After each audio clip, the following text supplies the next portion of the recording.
Barbershop Talk Live. We're live here at Jay's Place Barbershop. We are located at 1927 Olive Road. How you doing? It's been a long week since I seen you. Thank you for tuning in to another special edition of Barbershop Talk Live. I'm so happy to be in your living room, happy to be in your kitchen, happy to be in your bed. Listen, am I in your bathroom? If I'm in your bathroom, thank you for tuning in to Barbershop Talk Live. I'm excited to see you. You got time. You have time to call your friends, call your neighbors, call your church members, call your enemies. Tell them to tune in to Barbershop Talk Live tonight because we got a special edition tonight. We got a special guest in the hot seat tonight. You wanted him here, you got him here. You wanted him here, we got him here. You wanted him here, he is here. Who am I talking about? Don't worry about it. Let me talk to my sponsors first. Let me talk to my supporters first. I'm talking to the people that put Barbershop Talk Live together. Listen, Beverly's Body Butter. Demetrius Johnson right here in Augusta, Georgia. I love the product. I love the service. I love what she does for this CRA. Listen, get in contact with my good friend Demetrius Johnson, Beverly's Body Butter. Call her at 706-564-5335. Again, that number is 706-564-5335. Whip, Senate, shea butter, all kind of flavors. Peach, coconut, mango, island paradise, strawberry. Listen, if you got TikTok, why don't you hit up on TikTok and get the product? Melon Queen 1976, I urge you, I'm telling you, you will not be disappointed in the service, the product, or the price. Also, Barbershop Talk Live, listen, I passed by your house. I passed by your business. I saw what you got going on. I heard about what you got going on. You are having a problem with your pond, with your yard, with some tree removal, with some demolition. If that's you, call my good friend Alan Odom. Call Alan Odom at 706-294-8493. That number is 706-294-8493. Specializes in all those areas. Tree removal. Remove those trees. Cut your grass. Make sure you're looking good. Also, demolition work. Listen, if you need a pond maintained, he's the guy to call. 706-294-8493. Call Alan Odom. John Milton said do it. You call him up and tell him I heard about it. You heard about the price, the product, and the service. Barbershop Talk Live World again. Do that for yourself. Do that for your neighborhood. You will not be disappointed. Also, we got something coming up June, the second annual Juneteenth celebration. It's going to be a trail ride. A trail ride. A trail ride. Yeah. Right here in Augusta, Georgia. Listen, my good friend DJ J. Wheeler will be providing the sounds on the wheels of steel. Somebody called it the ones and the twos. Listen, we got a pack house. We got a pack lineup. I'm talking about the information's on your screen. If you got to get a chance, call my good friend DJ J. Wheeler at 803-215-3838. Again, that number is 803-215-3838. It's a trail ride. Bring them fans. Bring the fans. Again, we have more information coming to you in a few minutes. Again, that's the second annual Juneteenth trail ride. It's going to be crazy. Crimson Hills is the location of that event. So again, Barbershop Talk Live World, that's what I got for you. That's what I want you to understand. That's what I want you to be a part of. Get in contact with those persons. Get in contact with those events. Have a good time. But listen, you didn't come to see my smiling face. You didn't come to see my pretty teeth. You come to see the guests in Barbershop Talk Live hot seat tonight, and I want to make sure, I'm urging you now to get into this conversation. If you got some questions, if you got some concerns, if you got some opinions you want to put out tonight, why don't you get into this conversation? I'm talking about none other than the mayor of Augusta, Georgia, none other than Mr. Garnett Johnson is in the hot seat tonight. So listen, please, man, please, sir, get into this conversation because we're going to talk about some things that's been on your mind. We're going to talk about some things that's been on your heart. We're going to talk about some things that you've been gossiping about. We want to get the truth out. We want to make sure you know what's going on because, again, you want to know. You want to know, and we will make sure that you know. So listen, without further ado, I want to present to some and introduce to others my good friend, Mr. Mayor Garnett Johnson. How you doing, sir? I am good, sir. How are you doing? I'm doing good. It is always great to be with you. Good to see you. It's a beautiful day in Augusta, Georgia. Okay. And, you know, your show has always been fabulous, but I'm amazed at what you do in the production. And, man. Everybody, he does this without any cue cards. No, did you? Without any teleprompters. He knows the numbers. He knows his sponsors. And that's truly amazing. I appreciate that. And you know, a lot of people don't know that now. They don't know it. I mean, there's no cards. No, nothing. There's no teleprompter. No teleprompter. No. I'm just flowing. You flowing. You know where that come from? That come from my hometown. Waycross. My big little hometown. Oh, come on. You got a good man down there in Waycross, Georgia. Good pastor, man. That's my good. I'm telling you, them good people down there. They are. So they told me when you come up to Augusta, you better represent. And you have done well. I represent. Done well. Barbershop Talk Live World again in the hot seat today. There's none other than the mayor of Augusta, Georgia. He's coming here to set the record straight. That's right. He's coming to let you know what's going on. If you got any questions, you got any concerns, any comments, don't hesitate. Don't hesitate to put those questions, those concerns or comments on the screen. We will make sure we get all those questions, all the concerns answered because, again, the people want to know. And you are the people we want to make sure that you understand what's going on because Barbershop Talk Live is always live. You never know what's going to happen. So tonight, a special edition of Barbershop Talk Live, getting ready for what's coming up on May the 19th. May the 19th will be here in a few days, so you need to be aware of. You make your decision, make your comments known because, again, tonight in the very hot seat is none other than the mayor of Augusta, Georgia. He's here, as I said earlier, to set the record straight. So what we're going to do now, we're going to skip past the preliminaries. Come on. We're going to skip past all the hays and the highs and how you doing and all you tell your mamas. I say, we're going to skip all that. We're going to get into this conversation because you want to know what you're up against, what's going to happen on May the 19th. You want to make sure you cast the right vote to the right candidate. So we are here. Let's do. Mayor. Here. Yes, sir. Let me put somebody there before we get started in this conversation because what we're having now, we're having a conversation. The conversation. What I want to make sure is I kind of almost don't want to know what you're telling me, but the people want to know. They want to know. We want to tell them. We want to tell them. The people, and I want you to tell them. Let's tell them. I want you to tell them what's going on. That's right. So can we start this conversation off with a simple question? Yes, sir. And if it had to be a long answer, I'm gonna cut it. All right, cut it.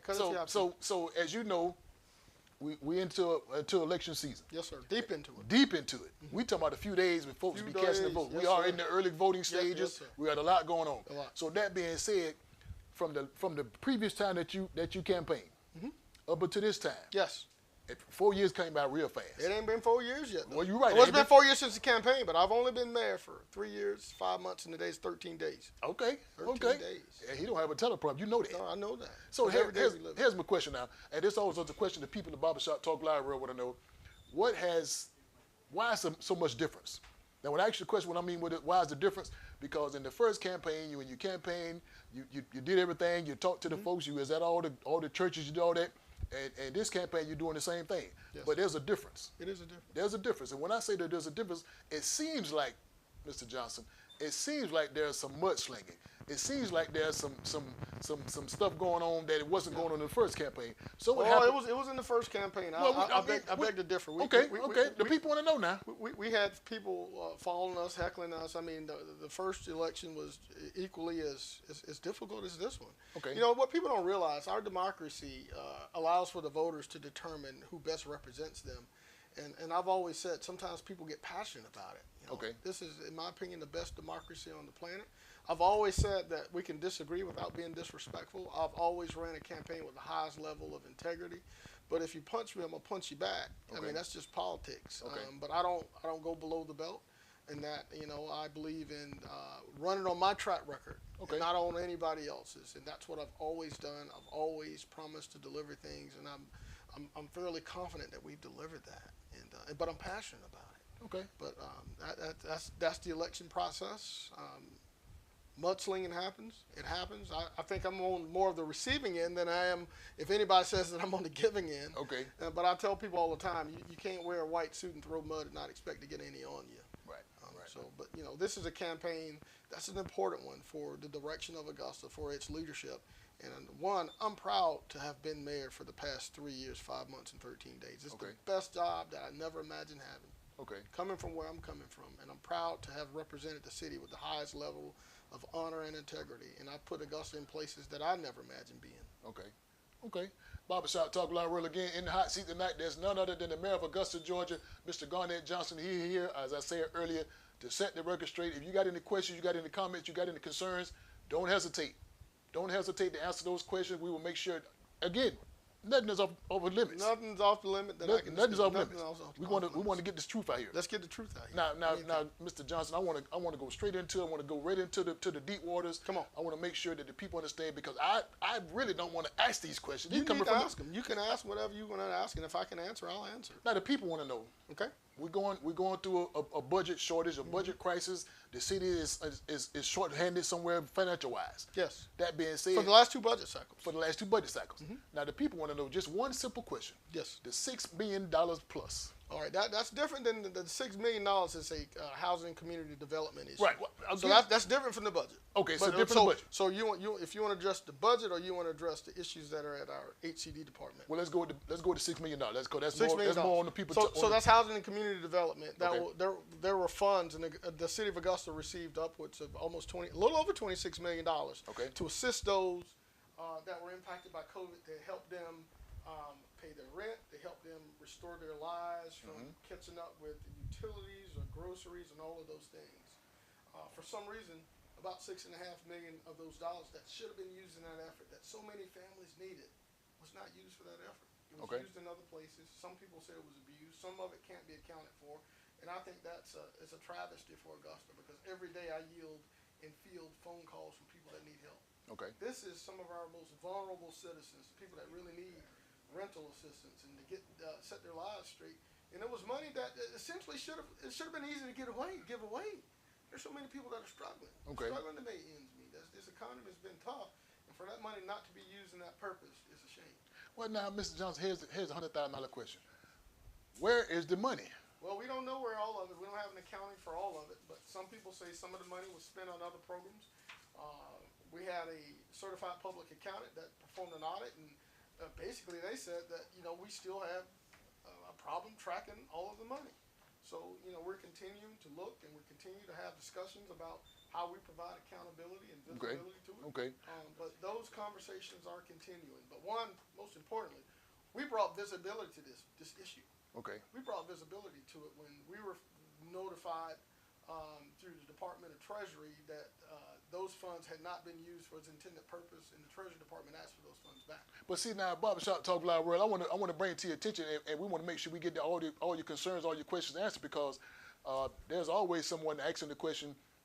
When we're talking about the government, we're talking about the commission, we're talking about those elected officials. The first thing we're talking about is transparency. We want to know about transparency, and I'm just like you, I want to know about transparency. So when we hear the mayor talking about they're bringing the necessary people to check out, see where these funds are located at, bringing the necessary agency to see where the funds are at, we want to know, because again, we should be able to understand where is the money, and the person that's involved should be able to stand up and say, listen, I know where the money is at, because again, when it comes down to the tax dollars, that's what's involved. And when we're talking about situation with raising taxes, that's another issue. So, Mayor, I want to bring it back to what we're saying.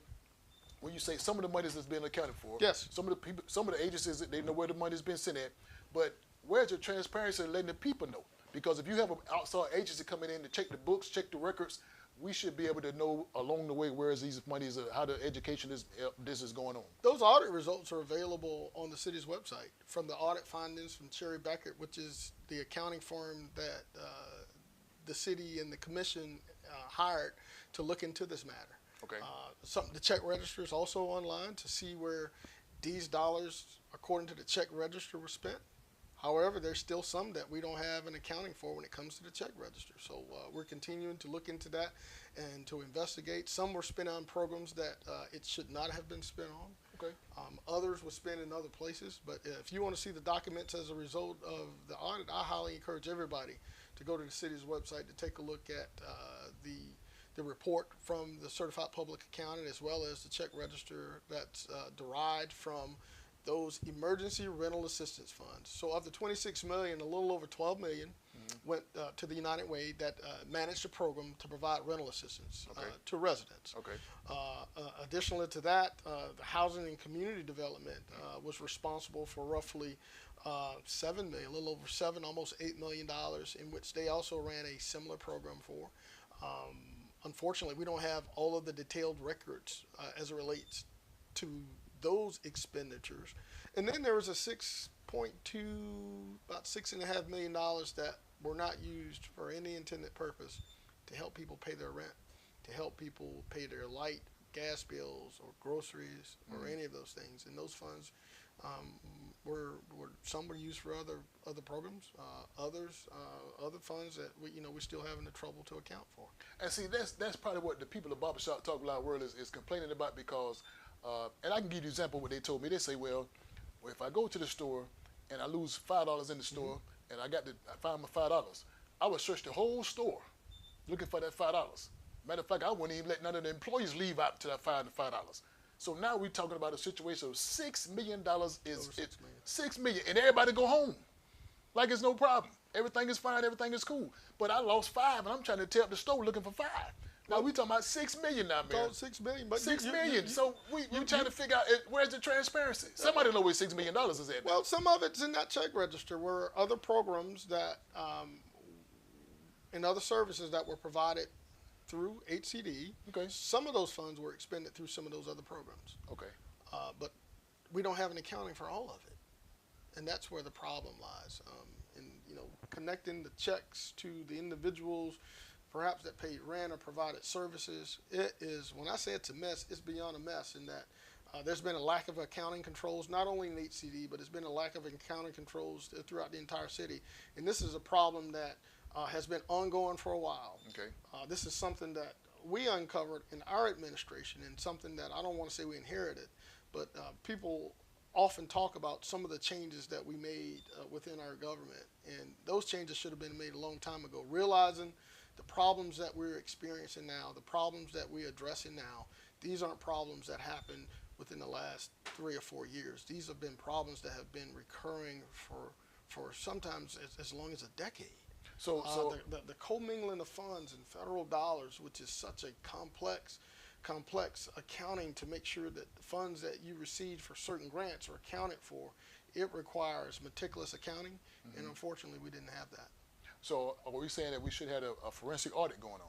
Not necessarily a forensic audit, but you should have had a better accounting system to account for dollars that were specific to a specific HUD, not only HUD, but a specific government function. As you know, we got several programs within HCD, whether it be the LEAD program or the HOPWA, or in this case, the emergency rental assistance, the rehabilitation program, which is so important to so many seniors who don't have the ability of putting roofs and maintaining their houses. The rehabilitation program offers them hope, and those dollars that were not expended correctly has created a problem for us, and unfortunately, the taxpayers they bore the brunt of paying those dollars back. So now let me ask you this question. We're gonna go on, but I want to make sure that people understand what's happening. When I mention a forensic audit or audit of any type of audit, you want to check all the departments, all the different categories. So why was that not done? Is that something the commission didn't approve of it, or was it on this side do it, on that side don't do it, or was it one commission to say we don't want to do it? Well, there's been some that have challenged our ability to perform a forensic audit because of its cost. Forensic audits are, one, they're expensive. Two, they tend to lead more to criminal activity.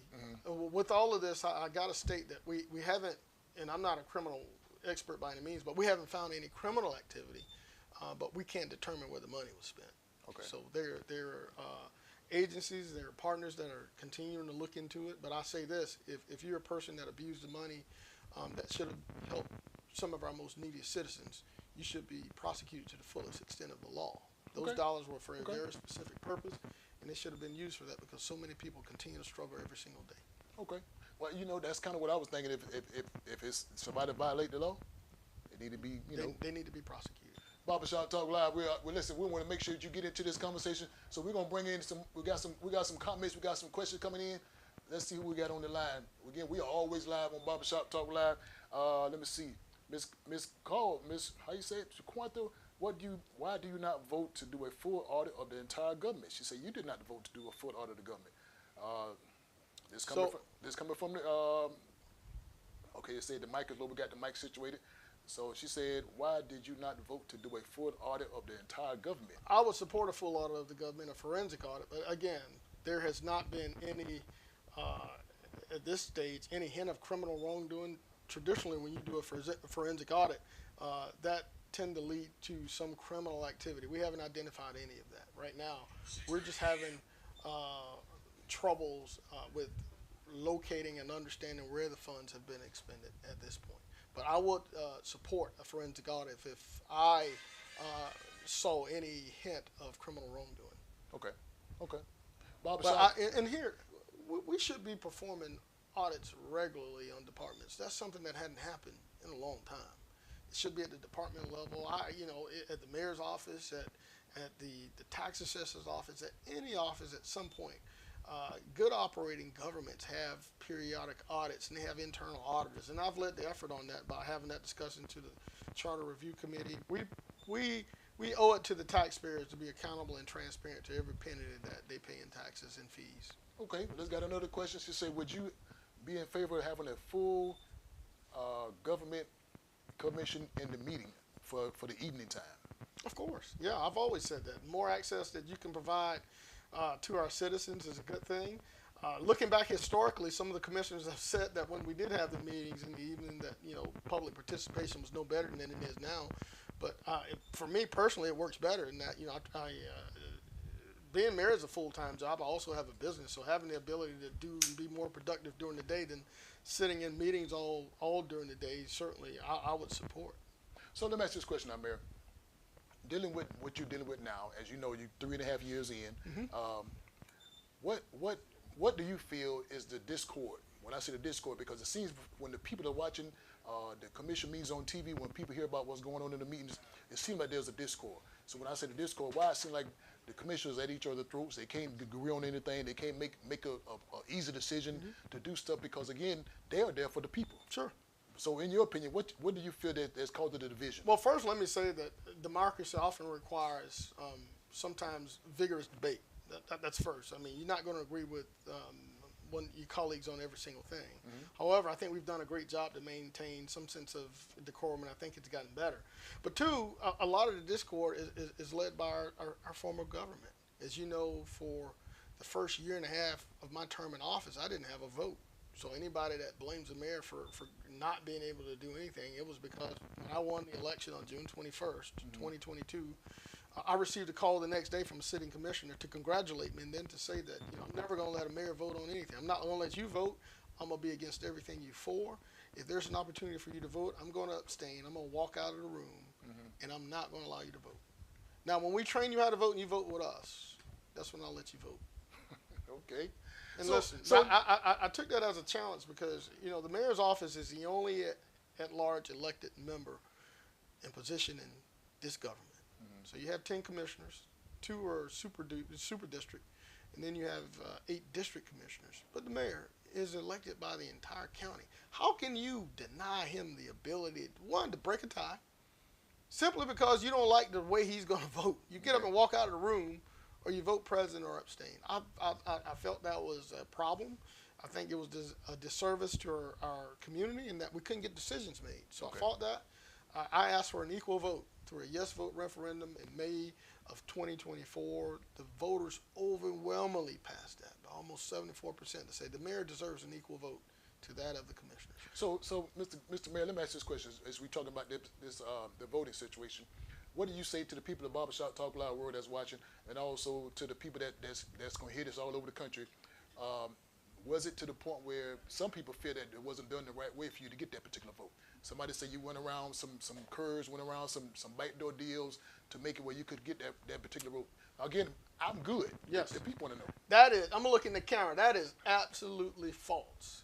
Even as a citizen of Georgia, you can call your legislative delegation or any member that represents you to say, hey, I would like for legislation to be introduced for anything, to make our community better, for you, anything personally. Now, whether your legislator is able to get that done is dependent on how you ask and how you go about it. I went about and asked that the voters, I'm going to tell you, the bedrock of our democracy is the voters deciding. So anybody that says that was done backhanded or wrong, they're absolutely false. If that's the case, it would have never passed through the Georgia House or the Georgia Senate. The governor wouldn't have signed it. It wouldn't have gone through legislative council and all of the legal proceedings that it had to go through for the voters to approve. Ultimately, let me remind you again, the voters approved it. It's put on a ballot where we get to vote for it. This isn't something the mayor went in the back room did and said, all right, give me this power. It is no more power. It's just stating that in the event that action has been taken, that the mayor has an equal vote. And let me go on the record to say that there is not a government in America where the mayor doesn't have an equal vote to break a tie or a veto. Okay.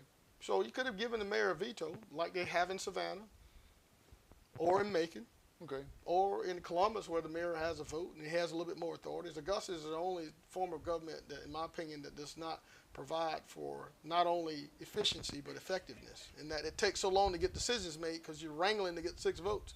And as I told you, they walk out the room to keep the mayor from voting. So here's Shaquanta. Her question says, what have you done in the city to move the city forward? Can you name some specifics? Oh, so many. We've had over $1 billion in economic investments. And when you look at projects like Aruba's Standard Arrow, I implore anybody to write down Doug Bernard Parkway, where you have the Amazon last mile facility that's under construction, where you have NetJets. You look at Science Co. As you know, Augusta was part of Biden-Harris Workforce Initiative. When is the last time Augusta's been at the table to have heads of states and coming to visit Augusta? The First Lady was here twice. I have been invited by the Biden-Harris administration to the White House more times than I can count, advocating for Augusta. We're in the room with Governor Kemp in that we've received hundreds of millions of dollars in grant opportunities for Augusta. If you look at the translational research bill, and this is an important one. Okay. As you know, the Medical College of Georgia, it's been a home of medical education for more than 200 years. Medical education is expanding outside of Augusta. The University of Georgia now has a School of Medicine. The Dental College of Georgia is expanding down in Savannah. We got to protect jobs and investments in Augusta. I was at the table to secure $140 million, of which the governor provided $99 million. The city of Augusta contributed $5 million, and through some private efforts, we're able to raise $40 million locally. We got money that goes all throughout this county, more than $2 million for infrastructure improvements in Woodlake, $2 million down at the Jones Alley project. The Sheriff's Department and the Marshal's Department got body cameras. They say, Mayor, how do you take credit for all of that? I sent and I signed for advocacy for those things to happen. Those things happened under my administration. Those were private conversations with me and legislatures trying to figure out how do we advocate for Augusta. I have been at not in the room, but at the table. At the table, okay. In Washington with Senators Ossoff and Warnock, where I received a call today on how our congressional direct spending requests have been approved for the Edward M. McIntyre Riverwalk, and it's being greenlit to be submitted for funding. There's a conversation that the mayor should have. He shouldn't be involved in the day-to-day operations of the city. He should be the #1 cheerleader to get things done. And I'm going to sit here and proudly say I have effectively done that. In spite of Hurricane Helene, September 27, 2024, where Augusta experienced the worst natural disaster in our city's history. Where I tell everybody it knocked us down, but it ain't knocked us out. We lost 7 lives in Richmond County, 31 throughout the CSRA. So you look at the progress that's been made on Broad, Telfair, and Green. I served on the chamber board when those plans were in their infancy, talking about how we're going to improve Augusta. Now we finally collected those pennies, and we're going through the pain of finding places to park, to beautify Augusta, to make it better, and that's a generational change. The last time that happened, you weren't in Augusta. It was in the 70s. Look at it now. We got a brand new James Brown Arena that's topping off. So you tell me progress hasn't been made and we aren't moving. So Mr. Mayor, the people that want to know, again, when you're talking about the change that you say you've been a part of, why is it certain areas? So the whole city of Augusta, the whole CSOA is not being affected. So what's the long term? Why is it taking so long for what people have been looking for a while? I don't know. You see all the orange cones and orange barrels. You see the advocacy for South Augusta and Woodlake neighborhood. You see Aruba's that's in our South Richmond corridor. You see the conversations we're having now with SPLOST 9 on how we continue to have the ability to grow South Richmond County. This is more than just downtown and West Augusta. This growth is being experienced all over town. A lot of people talk about the Parker's Kitchen. Let's address that. They say, oh, it's only a gas station that provides fried food. Parker's Kitchen represents more than a $200 million investment in this region. When Greg Parker was considering investing in Augusta, he came to look at a corner that was an old Popeye's chicken that was abandoned and blighted. Right. We changed that. Now it's providing tax revenue to the city. It's providing jobs to the city. It's making the other competition step their game up. So It's more than that. So I got to go back to the chat, and we're talking to Miss Dominique Maynard, and Dominique is putting a quote on. She said, "Just tell me what have you done to move Augusta forward." I think you already mentioned it, and she also added, "You ain't did squat for the city of Augusta during the hurricane." Well, that's what her mouth says, because she probably was out receiving some of the free goods that we were giving out. She probably was one of the people that received the hundreds of millions of dollars that were given out in individual assistance. I personally saw the 7 lives that were affected by the hurricane. I saw people under trees that we couldn't save. Do you realize we had Georgia Power on site helping people restore power before we were able to get people from under trees? because they couldn't access the neighborhoods. The trees were too big. We couldn't get the cranes in. Some loved ones had to wait days before we were able to get a crane to retrieve the remains of their loved ones. So nobody who went through that don't understand what we went through, how we were working 16 and 20-hour days.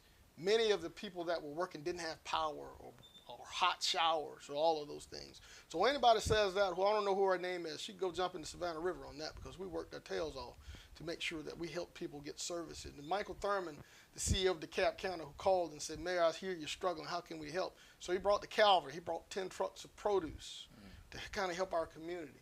And then the owner of FPL Foods, Francois Legier, who told me, he said, Mayor, I got a lot of cattle. He had, they produce beef. Right. I don't have any way of freezing it, but how can I help? How can I process it and get it out to the people so it does not go bad? So he processed cattle and gave everybody ground beef. All the citizens, they helped provide water and assistance to those who needed it. It's just unbelievable. Barbershop Talk Live. I got to take a commercial break. Mr. Mayor, please don't go nowhere. Stick and stay in that hot seat, because we got a lot of questions coming in. We'll make sure we get a chance to ask all these questions. Deborah Johnson says, good evening. Dominic Maynard says, you jump in the Savannah River. I will. I love swimming. You going to jump in the Savannah River. Now she's telling you to do it. She's telling me to jump in the Savannah River. Go get in the river tell now. Tell her we'll jump in together. Listen, we're going to take a commercial break. Please, ma'am, please, sir, don't go nowhere in the hot seat today. None other than Mayor Garnett Johnson. He got a lot of stuff we want to get off his chest to make sure you know the truth of what's going on. We're going to put those rumors to bed. We're going to add some, whatever we're going to do, but we'll be back in a few minutes. Again, Barbershop Talk Live, we'll be back in 2 minutes. She's going to tell the mayor to jump in this Go.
Live, we're back live here at Jay's Place Barbershop, located at 1927 Olive Road. Listen, you had time to get your pen ready. You had time to get your paper ready. Did you have time to write your notes, write your concerns, write your questions down? Do it. Put them on the screen. We'll make sure we answer all those questions, all those concerns, because today Today, a special listener in this hot seat is none other than the mayor of Augusta, Georgia, Mr. Garnett Johnson. Yes, sir, buddy. Listen, Garnett Johnson. You the good? 85th mayor for the city. I'm always good. Now, listen, Hey. before we went to commercial break, we had to read one of these comments, and the comment said, you jump in the Savannah River. Yeah, that's right. Because she didn't believe that you was being truthful to what you say you was doing around Augusta, Georgia. But Well, that's somebody that wasn't involved in our recovery during that time because, it took an extraordinary effort, not by the mayor office alone, but for all the city employees that had experienced some of them tragedies themselves, that didn't have houses, they had leaks in their houses. We were working 16 to 20-hour days to try to restore power, to provide services to people. This is the worst natural disaster in the history of the city of Augusta, bar none. Well, listen, And you still right around today, you still got some people that are still struggling. Still dealing with it. Yeah. We want to go back to the chat line. I saw earlier we had a comment from Miss Jamie Barber. Miss Jamie said, you're doing a wonderful job as a mayor. She applauded everything that you're doing. Keep doing the good work. And she said, you're doing good. Well, I think so. You look at what we've done, and I believe so, and the results certainly tell it. You ride downtown now and look at, where we're moving and where we're going. You kind of determine where your city is going by the orange cones and orange barrels, and we got a lot of them. We'll also say, William Brooks say, who's the GOAT, Jordan or LeBron? Oh, that's easy, man. I don't know where that comes from. Nah, that's Jordan all day long. All right, we're going to scratch that question. We're going to go to some. So, again, what we're talking to, we want to make sure May the 19th is right around the corner. May 19th. And what we're doing now, we got a major election coming up. So we want to ask the people want to know, why do you feel you should be reelected? What have you done in the 3.5 years? Because we got some people that's dourting everything that you say, oh, they everything that doubt you've it. done. That's they don't believe. They doubt believe it's just a facade. Oh, they say it's just a facade. But I ran 4 years ago. I started with a very intentional effort to start a campaign in South Richmond County. You name me one elected official that has put a focus on South Richmond County. I did that. An old abandoned Popeyes that is now a productive part of our community that's forcing their competitors to step the game up. I ran on a platform with 3 simple terms, and I'm tired of repeating them to people. It's called growth, action, and results. Growth, most importantly, let's get people growing on their optimism, their outlook of Augusta. Let's grow our economy by providing more jobs. Let's grow our population. Let's grow our housing stock.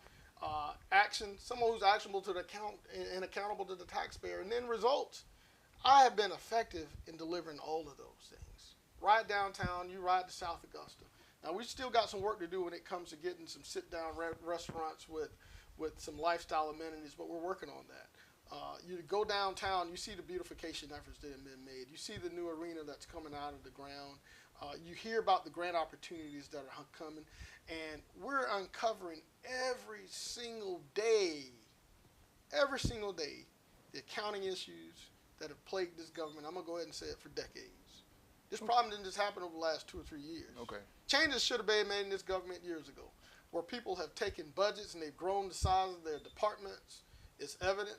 Where people have hired their friends and family and jobs, where, in my opinion, it's easier to get a $100,000 position than to give somebody a 25-cent raise. And I think that's awful. Why have we gotten rid of the NGOs? Because a lot of those organizations depend on that assistance from the government. A lot of the organizations depend on the little push, but now it's gone.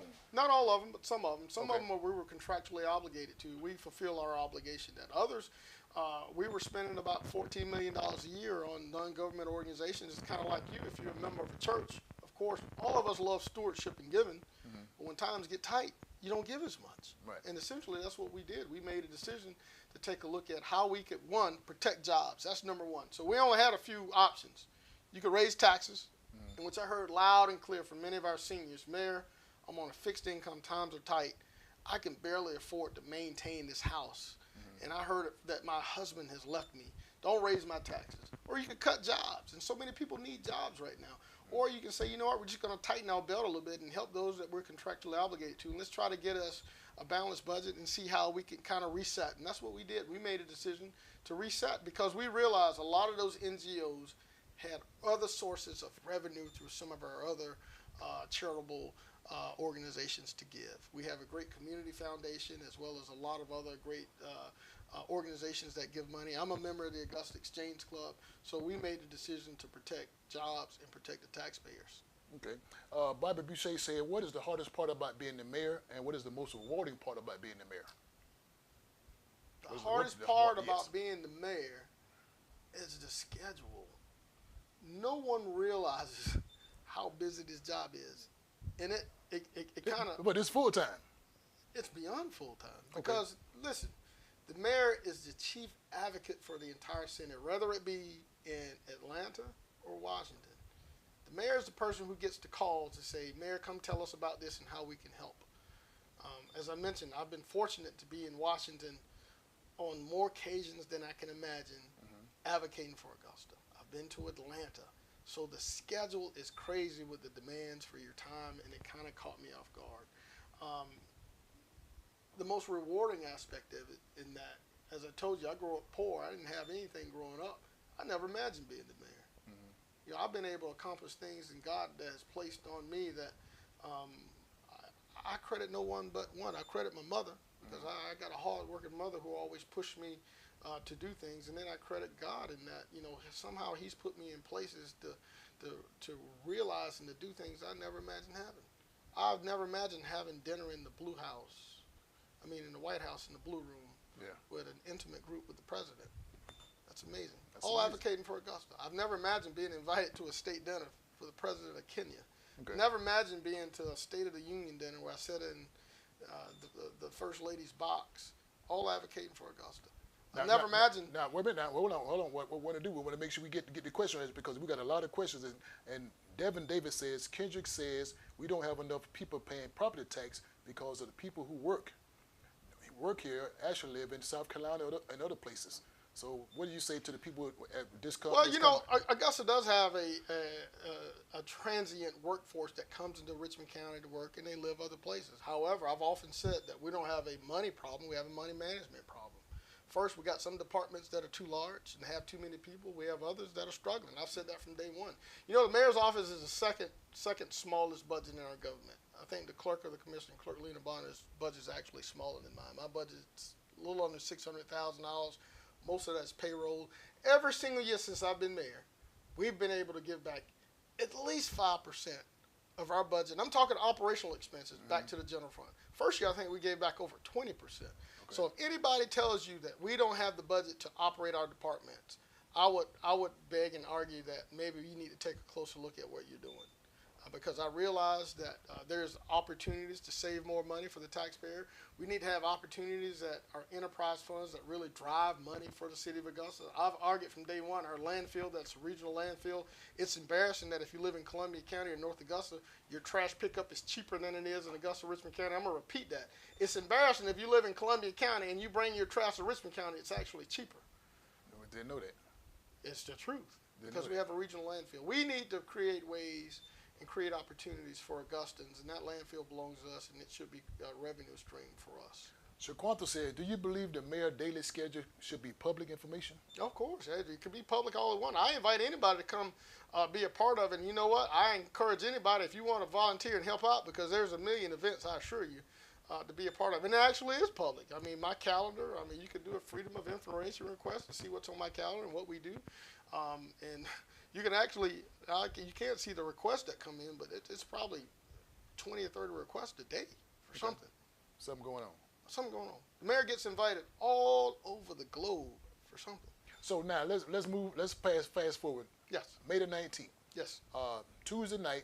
Yes, sir. If you are successful to win your re-election, yes, sir. What's your first job? What's your first task? We're gonna fix this charter. I'm gonna tell you that right now. The charter. Yes, sir, buddy. Okay. What's the deal? What's going on with the charter? Well, I'll tell you, we got 10 commissioners and the mayor and an administrator. We ain't got nobody in charge. I think we need to move to a city manager form of government, so that the city administrator, who now has all of the responsibility and none of the authority, we need to give her the reins to run the day-to-day operations of the city. We need to stay out of it. So her position will be changed to the city manager? City manager, yes, sir. That needs to happen. It needs to happen. It needs to happen tomorrow. So would that be more responsibility on her also? It should be more responsibility, but it also gives her more autonomy. Because right now, you got, and I think it'll be better for the department heads. Because right now, not only do they have the administrator that they have to work with, but they have 10 commissioners and a mayor. I think by giving the city manager more power and authority, it gives us opportunity to focus on the more policy-related issues, on how we move Augusta forward. Okay. So what's the next move for Mayor Johnson? When you say next move, we looking forward to getting reelected on May 19th and fix this charter. So and we're going to continue some of the plans and progress, the policies that we have now. We're going to provide more accountability.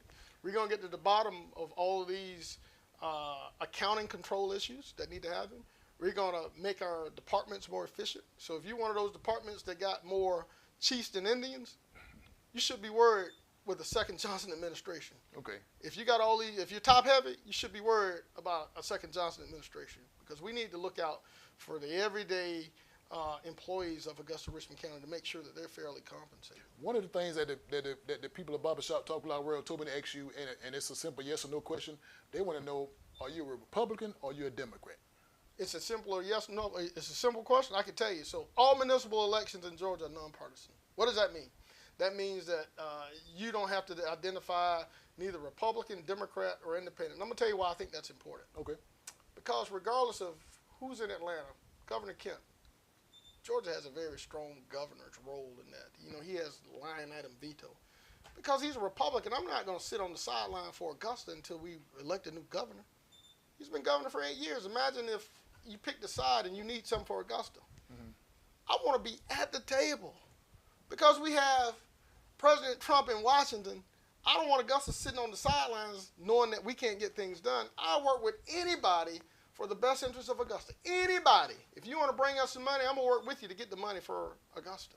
Okay. My only fight is Augusta. I don't pick sides. I guess that's the businessman in me. Right. My fight is trying to get the green. So, in this case, I'm trying to get the green for Augusta. So the answer is yes. Yes, as far as... You're a Republican, no, or sir. Yes, you're a Democrat? No, sir, I'm neither. You're neither? I'm a nonpartisan. Okay. And yeah. So some people call it independent. Yeah, you can call it whatever you want to call it. You can call it Augusta. I don't care what you call it. Okay. But I'm all Augusta. All right. So now, Mr. Johnson, what the 3 years you've been in? I identify with whoever is going to help Augusta accomplish its goals and missions of providing safety and security, access to programs and roads for this city, whether it be in Atlanta or in Washington. That's who I am. So that's my next question. If you're not successful on May the 19th, would your next move be to go to Atlanta or try to get into D.C.? No, I'm going to run my business. I got a business that's been suffering because of my absence. I'm gonna go back and be a business owner who've always been. Okay. That's who I've always been. Okay. I've been a business owner. I've been always making moves as a business owner. That's what I'll do. I'm gonna respect the will of the voters. Okay. If they don't re-elect me, I'm gonna go do something else. I'm not gonna go and pout about it and throw grenades across to the person that wins the election. Okay. I said a couple of weeks ago, on May 19th or May 20th, whenever these elections are decided, you should win with grace. Win with grace. But you should also lose with grace. Okay. If you're not elected, that means you go sit on the sideline somewhere and give the other person the opportunity to move Augusta forward. You don't fight to hinder Augusta's growth. We work together. I mean, anybody who works against someone who's working in the best interest of Augusta shouldn't even run for office. So if this is our community. So what would you consider, or what would you call a regrettable moment if you're not successful? If it's something that you think you could have did during your tenure, you could have been more visible, less visible, more talkative, whatever you think it could have been if you get to the point where Tuesday come down and you're not the winner. So I don't know. I would be disappointed by not getting the charter review over the finish line, in that it's so important to our future. Okay. I mean that it's the most important document that we can address right now. That's pretty serious. Okay. Because it's the foundation of everything. Okay. Yeah. All right. So let's ask another simple question. Mm-hmm. What would be your advice to the commissioners? When I say the commissioner, I mean the commission as a whole, for the one that's coming in, for the ones that get reelected. What can you tell the commission? Because again, we're talking forward now. When I say talking forward, we're talking as if you already won. Yeah. So if you won the reelection, what would you tell the commission? Would you have a special meeting to all those commissioners and say, listen, this is what we need to do to move the city forward? What would you give advice to those commissioners? Just my observation in that, we are at a place now where a few election cycles ago, people say we would be here. There are very few white candidates to compete against or to beat. So moving forward, Augusta's going to have these elections. They're going to be African American against African American. Mm-hmm. We as a community got to learn that whenever someone wins or someone loses, you win with grace. And I keep repeating this, and you lose with grace. You don't work against the progress for Augusta because you didn't win. You still should be working in for the greater interest of this community so we can continue moving forward. And that's one thing unfortunately I see is that people feel as though I don't win, I'm gonna work against him to make sure that he's not successful. It shouldn't be that way if you love this community. And I don't care who gets the credit for it or who wins, so long as Augusta wins. That's my biggest accomplishment, and that's my biggest thing that I want to accomplish. So for the sake of time, I want to ask two questions, two different people. One person said, Mr. William Brooks said, do you have a plan for the Regency Mall area? That's the first question. And the second question is coming from Kevin Lewis. If the Augusta National gives the city of Augusta money, where has it been and where does it go? Okay, let's address the first question. Okay. Regency Mall is owned by a private group. I have never had a conversation with them regarding anything except for a very minimal conversation about them selling the property, because it's embarrassing that they have one of the most derelict properties in all of Richmond County that they don't maintain at the center of our county. So they either need to sell it or develop it. You do one or two things, and I'm not going to say it. One or two things: sell it or develop it, right? Or at least clean it up. Do something to it. Do something to it. Right. It's embarrassing that you represent yourself and say, "I own the Regency Mall," and it looks in the condition in which it looks. So we're going to charge them with one: sell it or develop it, or let's move forward. That's what we need to do. Now the second question. Second question: if Augusta National gives money to the city of Augusta, where does the money go and where has it been? Well, the Augusta National is not giving any money to the city of Augusta. We're fortunate that some of the members and the charities from the Masters tournament go to what we call, and it's a great organization called the Augusta Community Foundation, that assists with non-governmental organizations and many of our nonprofits. So we don't directly receive any benefit from the Augusta National, only through the tax revenues and the taxes they pay through the tournament, but they don't write checks to the city of Augusta. Now I want to know, this is my personal question: why does it take so long, Mr. Mayor, for things to happen in Augusta, Georgia? When I talk about the things in Augusta, I'm talking about the infrastructure, I'm talking about the blighted houses, I'm talking about the grass cutting as you see. Why does it take so long? Because again, you as commissioner, you as mayor, you as the leaders of this city see the same thing I see. Yeah, it's you see what I see. It's a governance. So, you know how long it's taken. Why are we voting you all in the position to take care of the city, to take care of the people, and it's not getting done? Because you got some people that say they're for cutting the grass, but then they argue about how we get there. So you got to kind of corral 6 votes to get there. And unfortunately, through our governance, it just takes a while to go through the committee cycle, to get decisions made, to kind of determine. You're going to talk about it. Unfortunately, they love to talk about a whole lot of things. You follow the meeting, it's a whole lot of talking and not a whole lot of action. Okay. If you're left up to me, I mean, we should have centralized the grass cutting effort a long time ago. Well, I just want to make sure. That's important for economic development and everything else. The beautification of your city, when you have visitors and people coming trying to invest in your city, beautification is important. Do you believe you've done enough? Yes, sir, I have. Do you believe you've done enough to this point? Oh, so of when course, May 19th I come have around, delivered every single thing that I promised. Growth, action, and results. You ride downtown, you ride to South Augusta. You come out to the Food Truck Friday on Friday.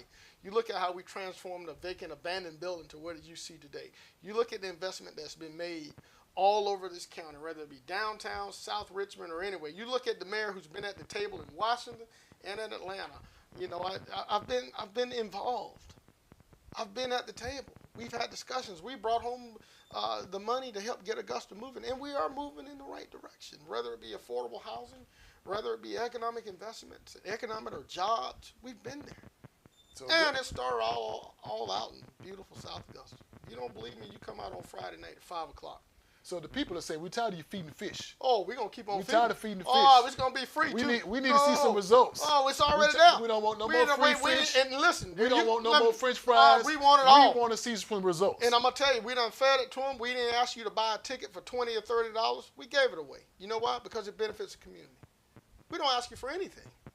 You look at all the other folks that sell fish fry tickets and all that. We didn't ask you for nothing. Just come out and eat and enjoy yourself and be part of a conversation about how you make Augusta better. It ain't about driving money through ticket sales. Barber Who can complain about something that's free? So listen, Mr. J.C. Cunningham saying our mayor is awesome. Did you make any mistakes during your tenure? Anything you, again, we asked that question earlier, think you wish you could have done different? I did make one mistake. Okay, so I do have one thing that I regret as mayor. So I want everybody to understand this. When we realized that Gold Cross decided to walk away from our ambulance contract, we were given the ability to apply for the zone. We did not execute that properly in that we did not have the support to apply for our ambulance zone. And now we're still in this shotgun relationship with another ambulance service provider. It is an anomaly for a city the size of Augusta to not have access or control over their zone that, that it gives us the ability to have a provider that's in our best interest that works for us. Now, we're fortunate to have a good one, and that Central has come on board. They've done a great job. They've responded to Augusta's needs, and that service has greatly improved. However, we're still in an arrangement where Central, our ambulance service provider, controls the zone, and we're there. So everything else I've wanted to accomplish, I've accomplished. The beautification of Augusta, Georgia. Yes, sir. The beautification of Augusta, Georgia. We want to continue to see Augusta beautified. Yes, sir. And here's the question I'm going to pose to you. Okay. Tuesday. Yep. Once the election over. Yep. Who going to get up all them signs that has your face on? Oh, I said it before. So I told you June 21st. June 21st. You getting up all the signs? 2022. No, listen to me. June 21st. The people want to know. They want to know. I'm going to tell them. You give me a minute. I'm going to tell them. June 21st, 2022, I won the election. June 22nd, I went and picked up all my signs. And I'm going to sit here and make a pledge right now. On May 20th, you're going to find me in the morning picking up signs. And I challenge everybody else who's running for office to do that. Now, as I'm not putting up signs now, I see signs from 4 years ago. I do. Okay. I pick mine up. Ain't no secret. That's what I'm going to be doing. We're going to be celebrating the win now, but we're going to be celebrating while we pick up our signs. Barbershop Talk Live, I cannot tell you who to vote for. I can't tell you who.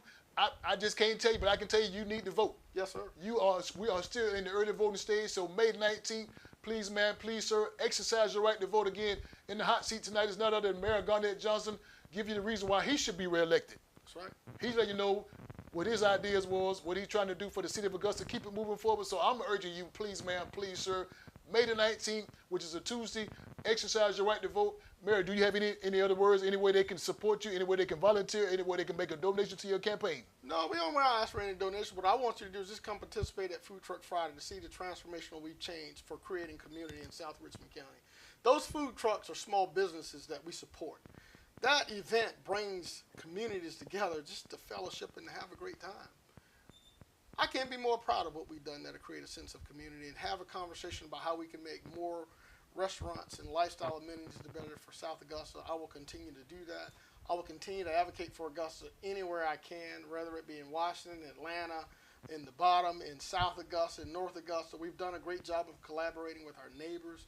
We're bringing some transparency to the accounting of our dollars. Everything that I have advocated for, we have delivered on. And I promise you to always represent you with the highest level of honor and integrity. And I've done that since day one. And I'm asking for your vote. I'm asking to earn your vote on May 19th to keep this momentum running and moving forward. And I'm Mayor Garnett Johnson, the 85th mayor for this city of Augusta. I'm from East Augusta, and I'm for all of Augusta. That's who I am. Danielle, she giving you some heart, she give me some light, she give me some high fives, she give me some praise, hands up. So again, I want to make sure the people of Barbershop Talk Live, first of all, keep watching Barbershop Talk Live because you never know who will be in the hot seat because again, I'm good. That's right. I'm good on all that. You good. But the people want to know what's going on. They want to know. Look, wait a minute now. You got to tell the people who was the very first person to come to Barbershop Talk Live. Barbershop Talk Live, I want to confess it. Mr. Garnett Johnson was the very first person to come on Barbershop Talk Live to sit in the hot seat. The very first person to get in this hot seat. And listen, also, can I add this? Yes. Let me add this. When you ran and you won, yes, and I told you something, I'm going to tell you the same thing. Yep. If you don't do what you say you're going to do, that's right. I'm going to be the first one to get you out of there. That's right. I said that. You said it. I said it. I said it. You said it. So again, no matter what Tuesday comes out, that's right. Do what you say you're going to do. I promise you. Keep your word. I will do because that. I'm good. That's right. But the people want to know, are you going to be honest? I'm going to always been honest. Are you going to be truthful? I'm going to be truthful. If they ask you a question, they can come call me anytime. Can I come see me? I'm going to ask for, is there open door policy? Of course, there's always been an open door policy. Open door policy. You come down there anytime. You call the mayor's office. We've always been out in the community. This ain't nothing new. Re-election is nothing for us because we've always been in the community. At least once a month we're in South Richmond County. We don't make a habit of missing any commission meetings. I don't know. I don't recall missing any. I take it very seriously. We're actively engaged throughout the community, and we've given back. So I can't be more proud of my record and what we've done and what we're going to continue to do. Okay. So now, if you don't like the change that's coming, and like I said, if you're a person that likes higher taxes, I ain't gonna be your mayor because we're gonna be fiscally responsible to make sure that we do what's right, and we're gonna trim the fat first.